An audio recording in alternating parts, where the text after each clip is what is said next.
Welcome back. All right. Happy accident. I order a Detroit hat that's black, and I'm thinking, they don't have black in their jersey. And now I have a jersey that matches it. Thank you to the Red Wings. So, we had 5 games tonight in the NHL. I split it into 2 boards because we had 3 early games and 2 late games. Tomorrow it's 11 games. There's 10 games on at once. Won't be nearly as in depth as tonight's recap will be. Starting things off with the Montreal Canadiens in against the Tampa Bay Lightning. It was Allen versus Vasilevsky, and early on you could see that Montreal was over their heads. Doesn't help the amount of inexperience on the blue line for Montreal tonight. So post for Hedman, and then Killorn buries one. Hedman had forced a turnover. Killorn makes him pay. That's 1:55 into the game.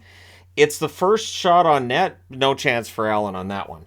The Habs then get a power play. That's killed off. 2 shots allowed. The Bolts press after it ends. Stamkos is denied on a rush. Harris had a shot that deflects out. The shots are actually 6-3 for Montreal halfway through. And with 5 rookie defensemen for Montreal, I thought that was impressive. It doesn't stay that way, but I thought that was an impressive start for Montreal's blue line. Hagel has a tip on a rush. That's held. The Habs were definitely having problems with turnovers. That will happen when you have 5 rookies on the blue line. The Bolts press, that draws them a power play, and they score on it. It's Braden Point from Kucherov and Sergachev at 14:09. It's a good cycle, and they buried it. Bolts press with 5 minutes left, but with 3:14 left, Montreal gets a power play. Jack-Eye has a wrister, that's held. That power play is killed off. We're going to the second period with the score 2-0 for the Tampa Bay Lightning. The Bolts, when they're leading after the first, 13-0-0. So yeah, not something that bodes well for Montreal, right? There's a net feed to Hoffman. There's a near miss there. Vasilevsky passes one to Doc. That's a bad idea, but he bails himself out by saving the shot that Doc got after that. Paul then had a shot on a 3-on-2. That saved. Barron has a net drive. That saved as well. Too many Bolts on the ice. The Habs get a power play. There's a shorthanded near miss by Cole. The Bolts press during that penalty kill. That helps them kill it off. Edmondson then takes a puck to the face, but he gets right back up and skates off. Edmondson was okay as well. Perbix then breaks up a Hoffman rush. The Habs press with 7 minutes left, but then a beast mode goal is scored by Braden Point at 16 minutes. Just decides, I guess I'll do this myself, and it's impressive when a player does that. And then Tampa Bay pushes for another. After 2 periods, the score is 3-0 for the Bolts. Third period, Edmondson has a shot that saved. The Bolts rush. Habs get a power play. That's killed off. At 8:31, Brandon Hagel adds an insurance goal from Bogosian and Hedman.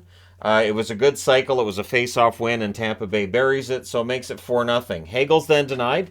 Point fires one high. Point, of course, going for the hat trick there. Things get pushy after a hold by Jake Allen. Kucherov to Point. Just a near miss there. They were trying to get him that hat trick in the third. He just couldn't quite get it. We then had a fight between Pizzetta and Perry. That was an unusual one. And so there's only one question left in this one, and Montreal does break the shutout. It's Gooley from Edmondson and Dvorak at 17:21. That makes it 4-1. Then with 1:28 left, the Habs get a power play, trying to make it closer. But in the end, your final score is 4-1 for Tampa Bay. They go to 21-11-1 with the win. Montreal drops to 15-17-3 with the loss. So they're 2 games below 500. Your final shots. In the first, it's 13-10 for Tampa, 13-9 in the second, and 12-7 in the third. They outshot Montreal in every period. Final shots, 38-26 for the Bolts. Power plays, Montreal was 0 for 5. Tampa Bay scored on the only power play they had. Very efficient. Hits, 26-25 for Tampa. Allen saves 34 out of 38.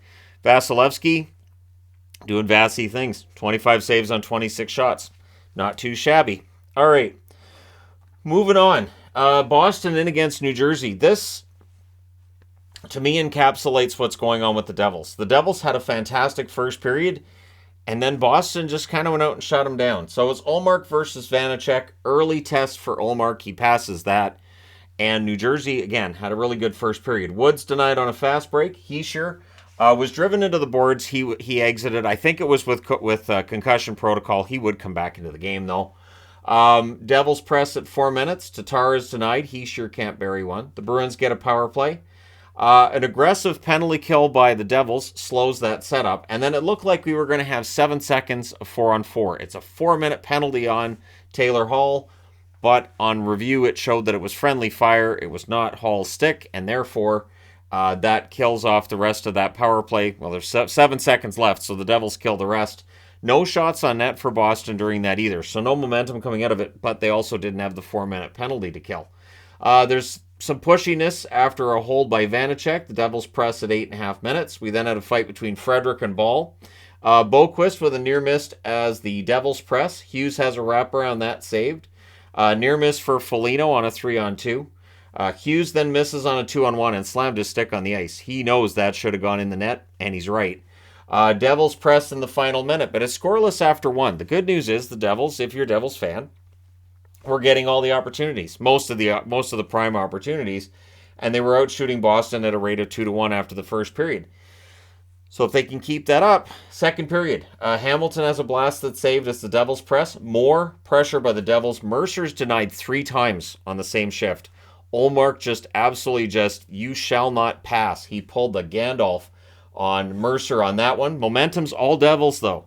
The Devils draw a power play. That's killed off. Good cycle, but no shots on net. And then, shortly thereafter, against the flow of play, Frederick wires one on a pass from Lindholm on a turnover at 8:57.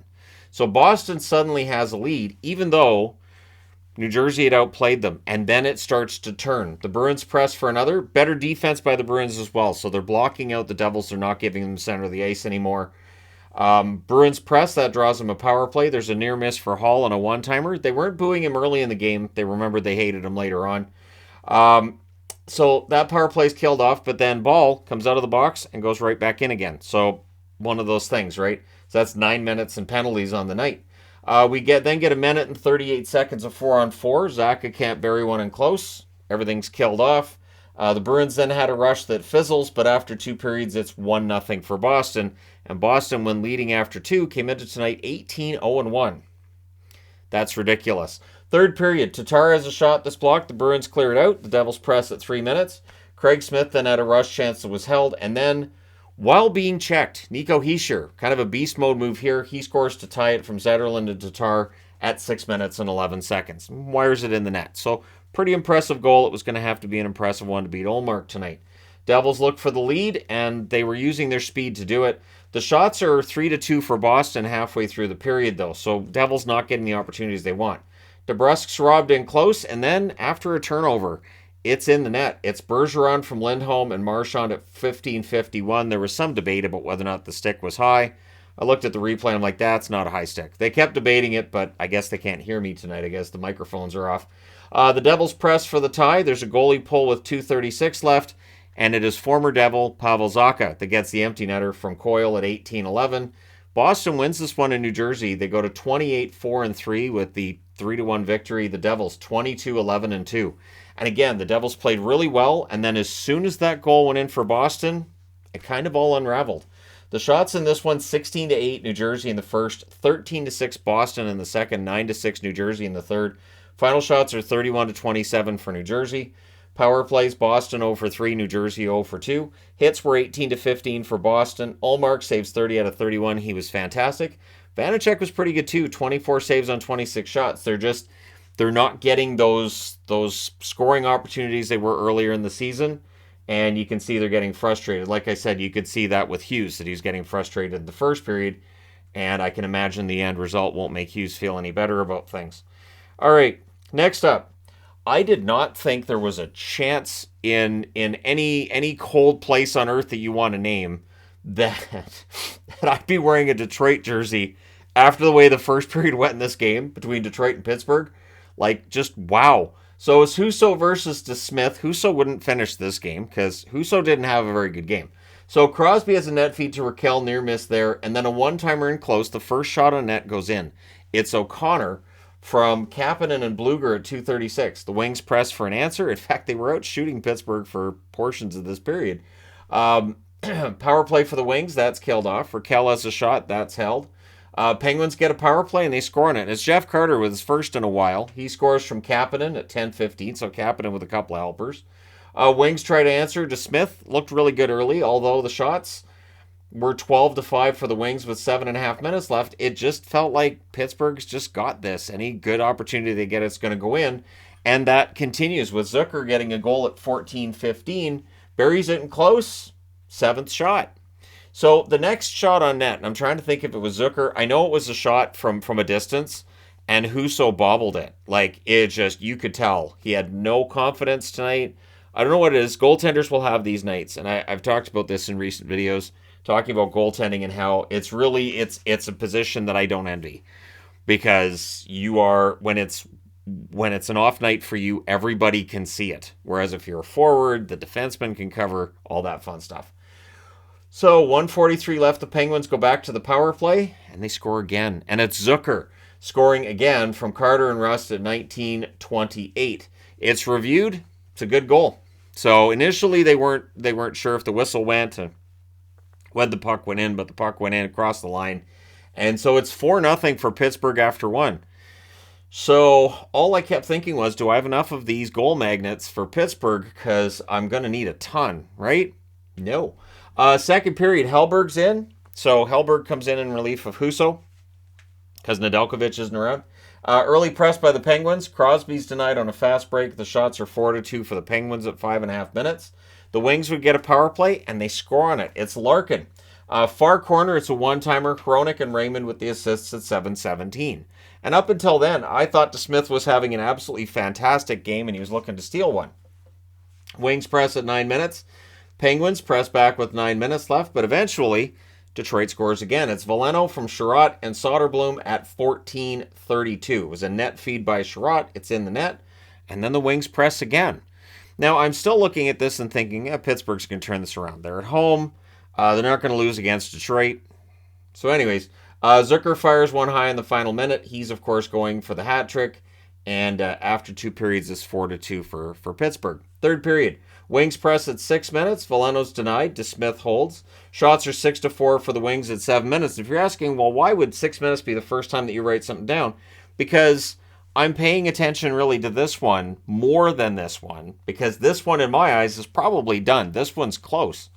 At any rate, Friedman drills Soderblom. That got the attention of, I think it was Veleno that went over to have words with him. Wings get a power play. Larkin can't bury one. The Penguins cleared out. That's killed off. However, at 15 minutes, Jonathan Berggren gets his 5th of the season. So, rookie playing pretty well for Detroit makes it 4-3. And then the Wings press to tie it. They get a power play. I'm waiting for that pushback. I'm waiting for that big pushback from Pittsburgh. We're not seeing it. And on the power play, it's Perron at 16:52 from Rasmussen and Raymond. So the Penguins try to answer, but we end up going to overtime instead. So we get to overtime, which I didn't expect, and I thought, all right, well, Detroit will take a point out of this game because they were down 4-0 after one. The Wings control, but they turn it over. Penguins control, they get a change in. Hellberg holds on to a chance for Rust. Rust was on the net drive there, trying to get it home and get the win. The Wings rush, they set it up. Kopp couldn't bury one. Kopp stays out on the ice for a while, and he leads a rush, and the question's asked of how much energy he has. Well, enough to get it to Wallman, and Wallman buries it. So at 2 minutes and 13 seconds, Detroit with the improbable 4-goal comeback. They win it in overtime, 5-4. It's Wallman from Kopp and Rasmussen.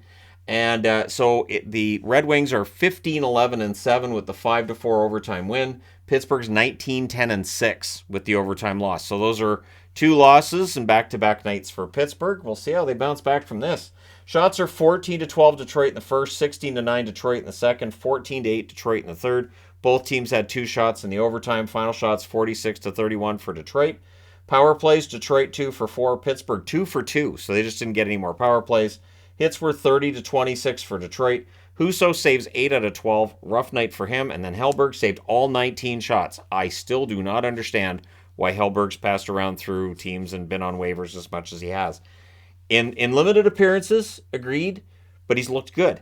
DeSmith saves 41 out of 46. What started out as a fantastic night ends up being a frustrating night for DeSmith and the rest of the Penguins. That being said, I need to change boards. All right, so Calgary in against Seattle. I need to update the records. So for Calgary, they're staring down the fact that with Seattle, they're a team that has some games in hand on Calgary. Calgary really needs to get some victories, and they played like it tonight. So it was Vladar versus Grubauer in this one. Good back and forth early on. Schwartz has a chance that deflects out. Zadorov's denied from the slot. Sprong was robbed on a fast break. Fantastic save by Vladar. And then Toffoli buries one in close from Dubé and Hanifin at 6:22. It was a good press by Calgary that set that up. Beniers then has a chance that's held. The Kraken would get a power play. That would lead to a shorthanded Mangiapane shot that was saved, and then he gets denied again. So Mangiapane with some strong shorthanded play there. So that's killed off, and the shots are 9-5 for the Flames at this point in the game. Stone fires one high on a rush. The Flames get a power play. There was a shorthanded 2-on-1 that misfires, so that allows the Flames to get set up for the power play. Mangiapane's denied. That's killed off 2 shots for the Flames. The Kraken would then press, and they would score late. At 18:45, it's Donato from Eberle and Larson. He buries his own rebound as well. So Calgary not able to clear the rebound. Donato buries it, makes him pay. It's 1-1 after 1. And then second period, early in the second period, Alexiak's just kind of allowed to walk in and score one from Eberle at 1:14. And at this point, Daryl Sutter calls the guys over. Timeout. Informs them of some things, says some things. I would like to apologize to anyone with children who can read lips for what happened during that. But all kidding aside, it was necessary. And I do like it when a coach knows when to call a timeout. I thought it worked out pretty well. So they would press after that. Tanev then couldn't bury on a break that he had. The Kraken then pressed back at 4 minutes. Tanev's denied. We get some pushing after that. More pressure by Seattle at 7.5 minutes. But the Flames, eventually they draw themselves a power play, and they would tie it. It's Kadri on the power play from Lindholm and Anderson at 9 minutes and 39 seconds. And it only took 11 seconds into the power play for Calgary to score. Flames press for the lead. There's no Dunn, there's no Schwartz on the bench for Seattle by this point in the game either. Both of them out with injuries. Too many Kraken on the ice. The Flames get a power play. That's killed off. 4 shots allowed there. Grubauer, honestly, might have had his best game of the season tonight. Last minute press by Seattle, but we're going to the third period with the score tied at 2. Early press by the Flames. Huberdeau's denied and close. The Flames press at 3.5 minutes. In fact, they're leading in shots. 4-1, 5.5 minutes in. Burakovsky fires one wide from the slot. The Flames would get a power play. That gets killed off. And then Huberdeau just spins and fires one home from the slot. Anderson and Kadri with the assists at 12 minutes. So all of a sudden, the Flames have a lead. And they were a goalpost away from it being 4-2 when they had more pressure later in the period. Goalie gets pulled by Seattle with 1.5 minutes left with 19.8 seconds left. Seattle calls a timeout. They're unable to tie it. Calgary doesn't hit the empty net, but they don't need to. Seattle loses this one 3-2, and it's too bad. I get that magnet made up today. First time I've used that, and they lost.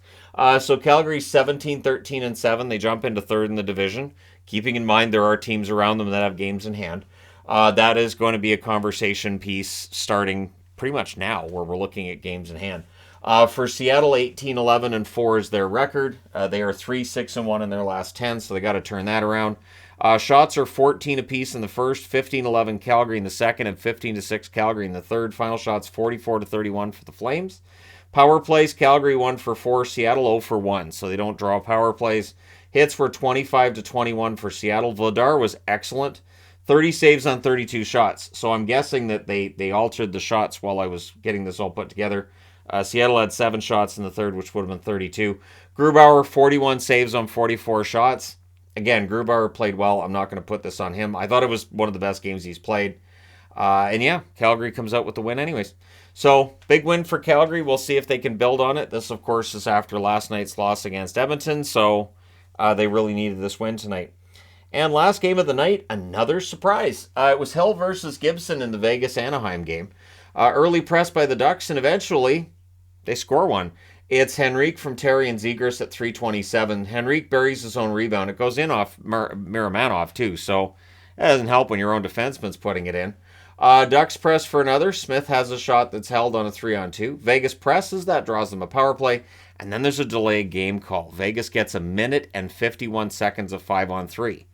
All I thought was, man, here's where Anaheim, normally with Anaheim playing like Anaheim, will allow 2 goals. However, it's killed off. Their penalty kill came up big tonight, or Vegas' power play wasn't very good. It depends on how you look at it.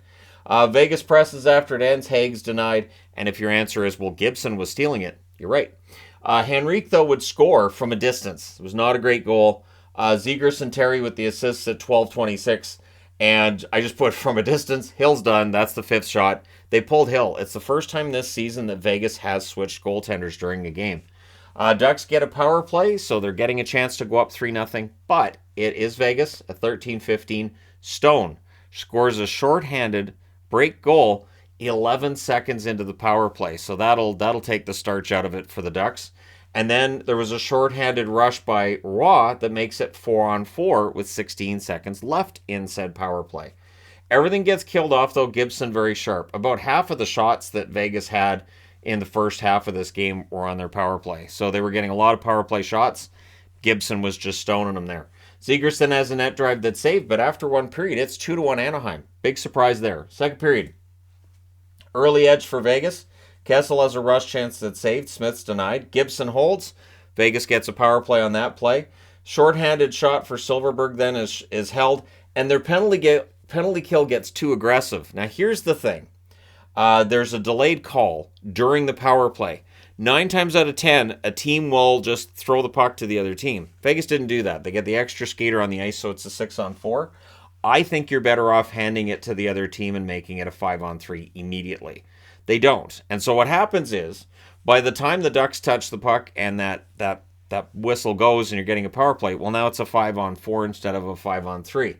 So I understand not every team does that, but I've seen games where you'll see players yelling at their teammates, give it to them. Give it to them. Just pass them the puck and we get that 5-on-3.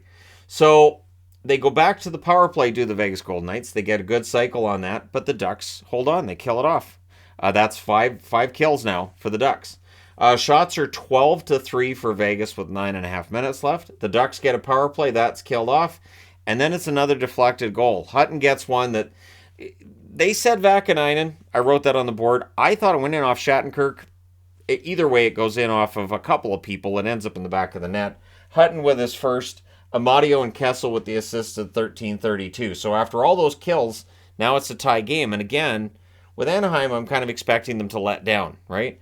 So pressed by Vegas with 1.5 minutes left. Amadio then has a chance on a turnover, and that's blocked out. So after the second period, it's tied, but the shots are 37-12 for the Vegas Golden Knights. They are just absolutely all over Anaheim. Gibson's looking at his win-loss record against Anaheim coming into this game and thinking, "No, I'm done. I'm not losing another one." So third period, Vegas starts where they left off, but we get a power play for the Ducks. There was a shorthanded rush by Stone. That saved, so he was going for the 8th shorthanded goal for the Golden Knights this year. They do lead the league with 7. That's killed off. Vegas, they regain momentum coming out of that. The shots are 6-4 in their favor, 6.5 minutes in. Henrique was then denied on a net drive. Kessel fires one high on the rush. Ducks go back to the power play. That's killed off by Vegas. Pressed by Vegas with 4.5 minutes left. Raw has a net drive. That saved. We're going to Anaheim. And I did get a real kick out of hearing the Vegas announcers saying, Darren Millard said, every game in Anaheim goes to overtime. And I said out loud, damn rights it does. So we go to overtime. Vegas controls early. Carlson with a turnover. The Ducks control it. Zegras has a shot that's saved, and the Ducks kept it. The Ducks controlled most of this overtime. Terry has a shot that deflects high. Vegas controls on the next draw. But when the Ducks get the puck back, they draw a power play. So the Ducks call a timeout before that power play. Whatever they discussed doesn't work. So we end up having to go to a shootout. In the shootout, both Zegras and Terry score. And Riley Smith, with a goal, trying to get a goal, he flips it right over the net. So that's it. It was kind of anticlimactic. Your final score is 3-2 in a shootout. Anaheim gets to double digits and wins. They're 10-22-4 for Vegas, 24-12-2. So remember what I said about, hey, they got their home games going and they're over 500. Maybe this will hurt their road game. Here we are. So the shots in this one, 17-7 Vegas in the first, 20-5 Vegas in the second, 13-10 Vegas in the third, 5-1 Anaheim in the overtime as they were looking for the steal and they got it. Final shots are 51-27 for Vegas. Power plays, both teams go 0 for 5. The hits, 19-18 for Vegas. Hill saves 3 out of 5. Then Thompson saved all 22 shots in relief and takes an overtime/shootout loss as a result. Gibson, 49 saves on 51 shots, the most saves he's had in a game this year. So I'm sure there will be those that say, well, of the 51 shots, there weren't very many good ones, because anytime a goaltender faces more than 40 shots, that is very often the comment. But I'm going to say it. Gibson steals one, and this is the best game he's played all season. But let me know your thoughts in the comment section below as always. Don't forget to hit like and subscribe if you're browsing your way through, you just happened upon this video. Thank you guys so much for watching, for all your support. I will talk to you again soon.